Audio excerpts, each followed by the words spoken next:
નમસ્કાર પરમ શ્રદ્ધાળુ ભક્તજનો, પવિત્ર અને પરમ મંગલકારી પુરુષોત્તમ માસની કથા યાત્રાના 13મા અધ્યાયમાં આપ સૌનું હાર્દિક સ્વાગત છે। 12મા અધ્યાયમાં આપણે ગુણવાન કન્યા ગુણવંતીની વાર્તા સાંભળી અને જોયું કે કેવી રીતે પ્રભુ અને તુલસી માતાની સાચી પૂજા કરવાથી ગરીબાઈ દૂર થઈ જાય છે અને ખોવાયેલી સંપત્તિ પાછી મળે છે। આજે 13મા અધ્યાયમાં આપણે ગુજરાતની વ્રતકથાઓમાં અત્યંત લોકપ્રિય એવી એક કથા સાંભળીશું, જે છે એક ભોળા અને પરમ ભક્ત સાસુમા અને તેમની ચાલાક વહુની આંખો ખોલી નાખતી વાર્તા। આ વાર્તા આપણને એ મોટો બોધ આપશે કે ભક્તિમાં ક્યારેય સ્વાર્થ કે દેખાડો ન હોવો જોઈએ, અને જે વ્યક્તિ વડીલોનું અપમાન કરે છે અથવા પ્રભુના વ્રતમાં દાનત બગાડે છે, તેની કેવી દુર્ગતિ થાય છે। આ વાર્તામાં આપણે જોઈશું કે કેવી રીતે એક સાસુની પવિત્ર ભક્તિથી પ્રભુએ ઘરડા શરીરમાં પણ પ્રાણ પૂર્યા અને કપટી વહુને કેવો પાઠ ભણાવ્યો। વિડિયો હંમેશાની જેમ ખૂબ જ લાંબો અને રસપ્રદ છે, એટલે એક પણ સેકન્ડ સ્કીપ કર્યા વગર છેલ્લે સુધી શાંતિથી સાંભળજો। કથા શરૂ કરતા પહેલા કમેન્ટ બોક્સમાં પૂરી શ્રદ્ધાથી જય પુરુષોત્તમ પ્રભુ અચૂક લખી દો। ઘણા વર્ષો પહેલાની આ વાત છે। આનંદપુર નામનું એક નાનું અને સુંદર ગામ હતું। એ ગામમાં એક ડોશીમાં રહેતા હતા, જેમને ગામના લોકો ગોદાવરીબા કહીને બોલાવતા હતા। ગોદાવરીબાનો સ્વભાવ અત્યંત શાંત, સરળ અને દયાળુ હતો। તેમનો આખો દિવસ ભગવાન નારાયણની ભક્તિમાં અને પ્રભુના સ્મરણમાં જ પસાર થતો હતો। ઘરમાં તેમનો એક દીકરો હતો અને વહુ હતી, જેનું નામ હતું ચંચળ। ચંચળ પોતાના નામ જેવી જ અત્યંત ચંચળ, ચાલાક અને સ્વાર્થી સ્વભાવની હતી।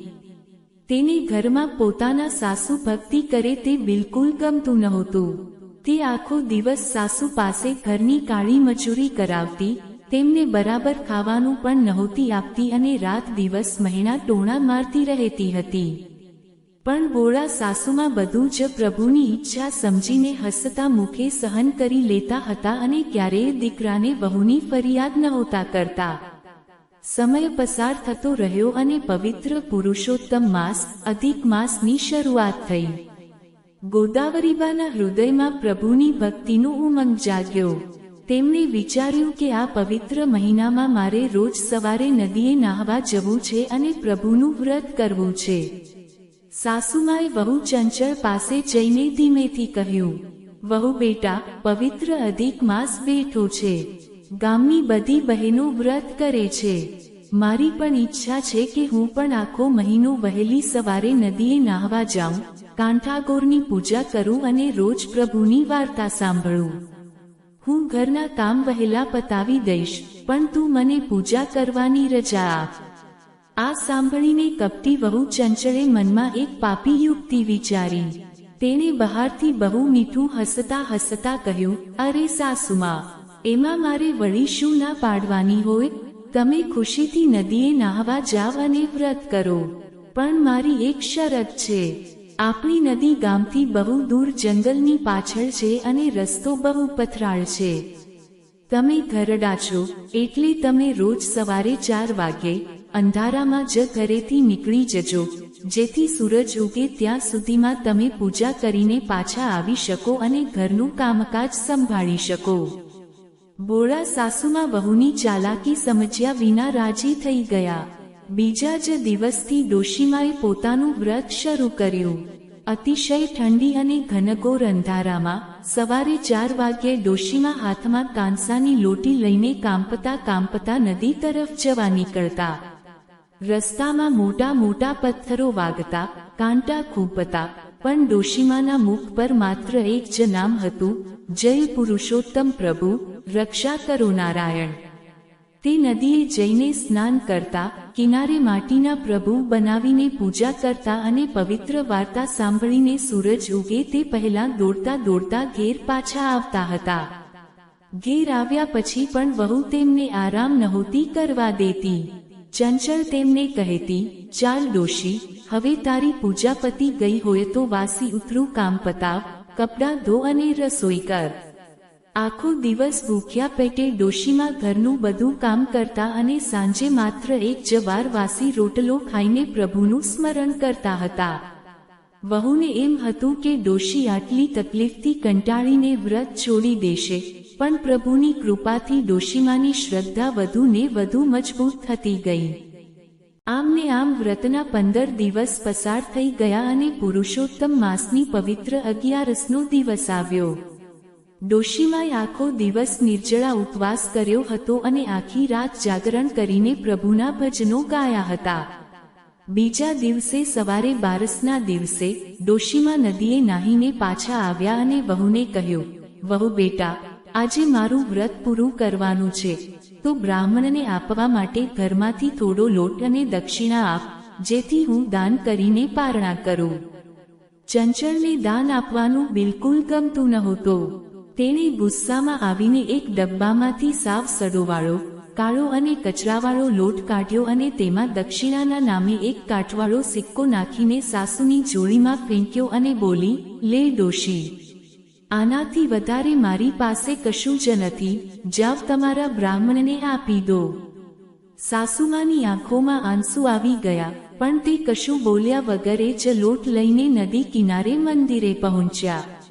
મંદિરમાં કોઈ બ્રાહ્મણ નહોતો, પણ ત્યાં ઝાડ નીચે એક અતિશય વૃદ્ધ અને ગરીબ બ્રાહ્મણ બેઠા હતા. એ વૃદ્ધ બ્રાહ્મણ બીજું કોઈ નહીં, પણ સાક્ષાત ભક્તવત્સલ પુરુષોત્તમ પ્રભુ પોતે ડોશીમાની પરીક્ષા લેવા અને વહુનું પાપ જોવા આવ્યા હતા.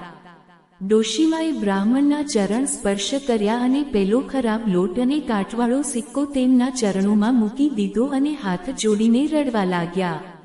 મહારાજ, મને માફ કરજો, મારી વહુએ મને આ જ આપ્યું છે. મારી પાસે તમને આપવા માટે કોઈ સારો લોટ કે સોના ચાંદીના સિક્કા નથી. આપ આ ગરીબની લાચારી સમજીને આનો સ્વીકાર કરો. બ્રાહ્મણના રૂપે આવેલા પ્રભુએ મધુર હાસ્ય કર્યું અને કહ્યું, માતા, તું ચિંતા ન કર, ભગવાને તારી ભક્તિ જોઈ લીધી છે. જેવા બ્રાહ્મણે એ લોટ પર પોતાનો દિવ્ય હાથ ફેરવ્યો કે તરત જ પળવારમાં એક અલૌકિક ચમત્કાર થયો. એ કાળો અને સડોવાળો લોટ સાક્ષાત ચળકતા સોનાના પાવડરમાં બદલાઈ ગયો અને પેલો કાઠવાળો સિક્કો એક બહુ જ કિંમતી અને દિવ્ય હીરામાં બદલાઈ ગયો. આખોય કિનારો એ પ્રકાશથી ઝળહળી ઉઠ્યો. ડોશીમા આ જોઈને આશ્ચર્યચકિત થઈ ગયા અને પ્રભુના ચરણોમાં પડી ગયા. ભગવાને પોતાનું અસલી સ્વરૂપ બતાવીને ડોશીમાને આશીર્વાદ આપ્યા અને અંતર્ધ્યાન થઈ ગયા. ડોશીમા જ્યારે એ સોનાનો પાવડર અને હીરો લઈને ઘેર પાછા આવ્યા, ત્યારે વહુ ચંચળની આંખો ફાટી ગઈ. તેના મનમાં પાપી લોભ જાગ્યો. તેણે વિચાર્યું, અરે રે, જો ડોશીને આવો સડેલો લોટ આપવાથી આટલું બધું સોનું મળતું હોય, તો જો હું પોતે નદીએ જઈને વ્રત કરું અને બ્રાહ્મણને સારો લોટ આપું, તો મને આખી દુનિયાનું ધન મળી જશે. બીજા જ દિવસથી કપટી વહુ ચંચળે પોતે રેશમી કપડાં પહેરીને નદીએ જવાનું શરૂ કર્યું. તે નદીએ જતી પણ તેનું ધ્યાન ભક્તિમાં ઓછું અને ક્યારે બ્રાહ્મણ આવે ને ક્યારે સોનું મળે તેમાં વધારે રહેતું હતું. મહિનાના છેલ્લા દિવસે તે મોટો સોનાનો થાળ લઈને મંદિરે પહોંચી અને ત્યાં બેઠેલા બ્રાહ્મણને બહુ મોટો દેખાડો કરીને ઉત્તમ પ્રકારનો લોટ અને સોનાના સિક્કા આપ્યા. બ્રાહ્મણે જેવો એ થાળ હાથમાં લીધો કે તરત જ પ્રભુની માયાથી એ થાળમાંથી કોઈ સોનું ન નીકળ્યું, પણ સેંકડો હડકાયા કૂતરા, બિલાડા અને ભયંકર વીંછીઓ પ્રગટ થયા. એ બધા જ જાનવરો ચંચળની પાછળ દોડ્યા અને તેને બટકા ભરવા લાગ્યા. ચંચળ ચીસો પાડતી પાડતી આખા ગામમાં ભાગી. તેનો બધો જ રેશમી વેશ ફાટી ગયો અને તે લોહીલુહાણ થઈને જમીન પર પડી ગઈ. જ્યારે દયાળુ સાસુ ગોદાવરીબા ત્યાં દોડી આવ્યા, ત્યારે તેમણે પ્રભુને પ્રાર્થના કરી અને વહુના જીવની ભીખ માંગી. સાસુના પુણ્યના પ્રભાવથી વહુ બચી તો ગઈ, પણ તેનો બધો જ અહંકાર અને ચાલાકી કાયમ માટે ઓગળી ગયા. તે સાસુના પગમાં પડીને રડવા લાગી અને પોતાના પાપોની માફી માંગી. ત્યાર પછી તે પણ સાચા દિલથી પ્રભુની ભક્તિ કરવા લાગી અને સાસુની સેવા કરવા લાગી. ભક્તજનો, પુરુષોત્તમ માસનો આ 13મો અધ્યાય આપણને એ જ શીખવે છે કે ભગવાન ક્યારેય દેખાડાની કે લોભની ભક્તિ સ્વીકારતા નથી. જો સાસુ જેવો ભોળો અને નિસ્વાર્થ ભાવ હશે તો પ્રભુ સડેલા લોટને પણ સોનું બનાવી દેશે, અને જો વહુ જેવો કપટી અને લાલચુ ભાવ હશે તો અસલી સોનું પણ કૂતરા બિલાડા અને મુસીબતમાં બદલાઈ જશે.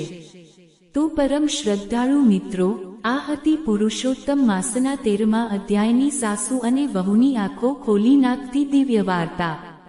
જો આ કથા તમને ગમી હોય તો વિડીયોને એક લાઈક જરૂર કરજો અને તમારા ઘરની બધી જ સ્ત્રીઓ, સાસુ અને વહુઓ સાથે અચૂક શેર કરજો, જેથી ઘરમાં સુખ શાંતિ જળવાઈ રહે.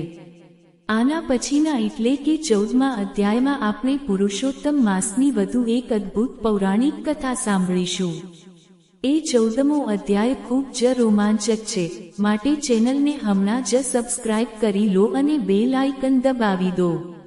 બોલો પુરુષોત્તમ ભગવાનની જય, લક્ષ્મી નારાયણ દેવની જય. મળીએ આગલા વિડીયોમાં. ધન્યવાદ.